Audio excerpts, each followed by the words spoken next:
A brutal murder, torture, countless acts of violence. This crime shocked all of America. 24-year-old Sam Nordquist came to New York looking for love, but all he found was pain and death.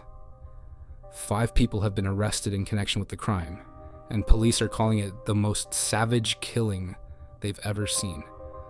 What happened to Sam Nordquist? What drove these people to such unimaginable cruelty?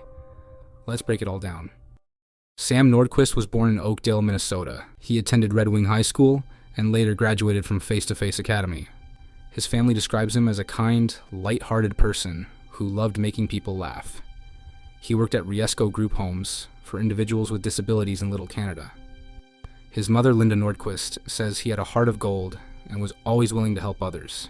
He would have given the shirt off his back if someone needed it more than he did.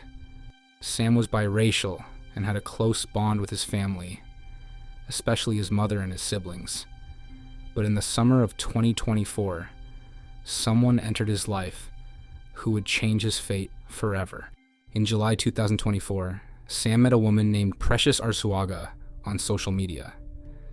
Believing he was in love, he bought a round-trip ticket and set off on his journey on September 28, 2024, planning to return in 2 weeks. But his sister, Kayla Nordquist, had a bad feeling from the start. That it wasn't gonna end well if he came out here, and he wouldn't listen to me because he thought that he was in love with this woman, and he thought this woman loved him back. Sam was supposed to return home on October 12th, but he never boarded the plane. Another concerning detail was that he had started communicating with suspicious people on TikTok.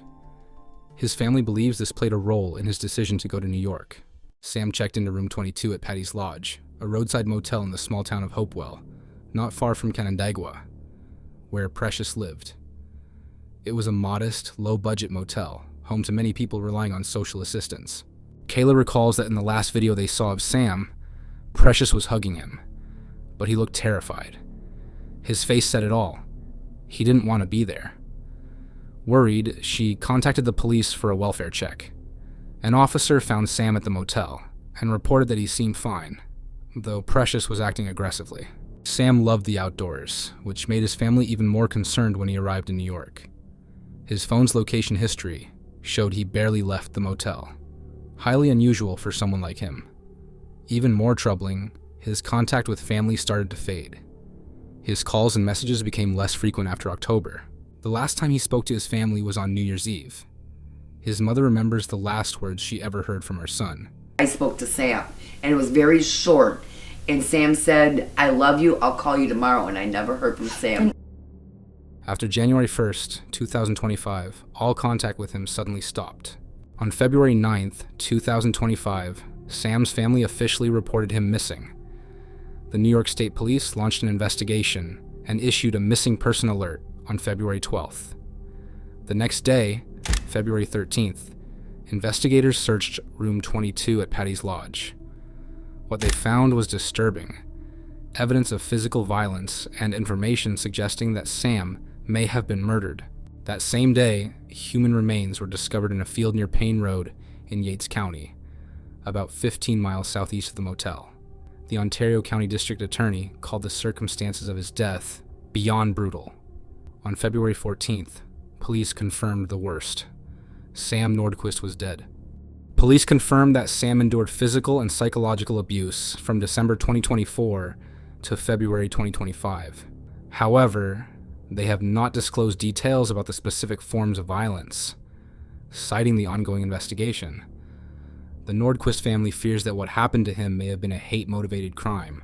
On Friday, February 16th, police announced the arrest of 5 suspects: Precious Arzuaga, 38, Emily Jean Motika, 19, Jennifer Quijano, 30, Kyle Sage, 33, Patrick Goodwin, 30. All 5 have been charged with second-degree murder with extreme cruelty. On Friday, they appeared in court and were remanded to the Ontario County Jail without bail. If convicted, they face 15 to 25 years in prison or life behind bars. According to Precious Arzuaga's Facebook profile, she has worked as a home health care aide at the Center for Disability Rights in Geneva, New York since March 12, 2018. Another profile lists her education at Marcus Whitman High School and Finger Lakes Community College. Her previous jobs include milking at Day Brothers Farms, cashier and sales associate at Walmart, cashier at McDonald's. In the About Me section, she wrote, "I love my babies. I'm blessed, thank you Lord for my blessings." This confirms that she has children. Additionally, one of her profiles features a photo where one of the suspects, Patrick Goodwin, can be seen. In 2016, Precious Arzuaga was arrested and charged with animal cruelty and failure to provide food and water to a confined animal.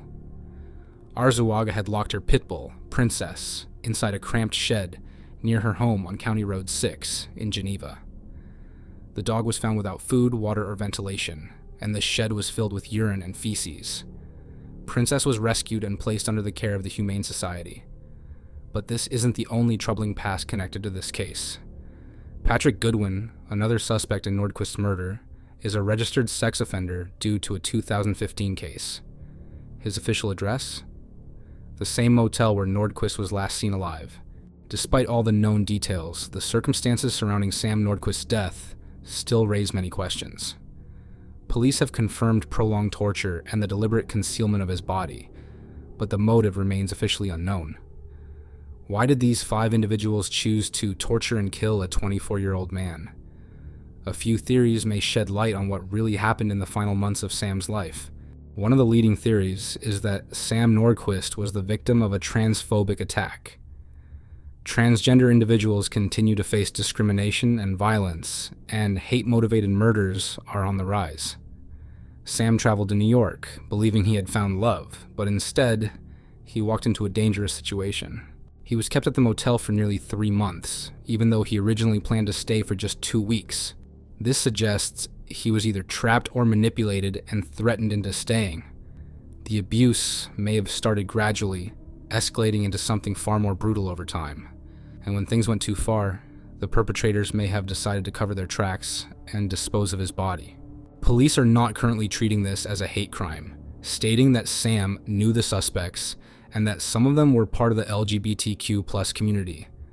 However, activists argue that this possibility should not be ruled out. The motive behind this crime may have been far more straightforward: money and control. Precious Arzuaga may have exploited Sam, knowing he was trusting and vulnerable.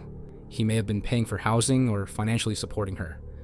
But when he wanted to leave, violence became the only way to keep him there. It's entirely possible that Precious and the others kept Sam under their control, preventing him from going home. If he tried to escape or reach out to the police, they may have taken extreme measures to avoid getting caught. His death could have been the result of them simply not knowing any other way to handle the situation. It's unclear whether Sam had a significant amount of money on him, and police have not disclosed whether he had any financial conflicts with the suspects. However, the prolonged abuse he endured suggests an attempt to control him as a victim for as long as possible. Another shocking, yet entirely plausible theory is that Sam found himself in an environment where violence and cruelty were the norm. These 5 suspects weren't just acquaintances. They came from different towns, each with a dark past. For example, Patrick Goodwin is a registered sex offender, which immediately raises serious red flags. This group may have had sadistic tendencies, using isolation, manipulation, and torture to control their victims. They could have kept Sam as a target for abuse, which would explain why he remained at the motel for so long. And when things spiraled out of control, they may have decided to get rid of him. So far, there is no evidence linking them to ritualistic or organized crimes, but their methods of killing suggest a complete lack of fear of punishment. So what's the truth? Maybe reality is far more complex than any of these theories. Only the investigation will reveal the final answer. But one thing is clear: this was no accident. Sam didn't just disappear. He endured months of horrific torture, and those responsible must be brought to justice. What do you think about this case? Do you believe this was a hate-motivated murder, or do you think there was another motive? Let us know in the comments, because the truth needs to be heard,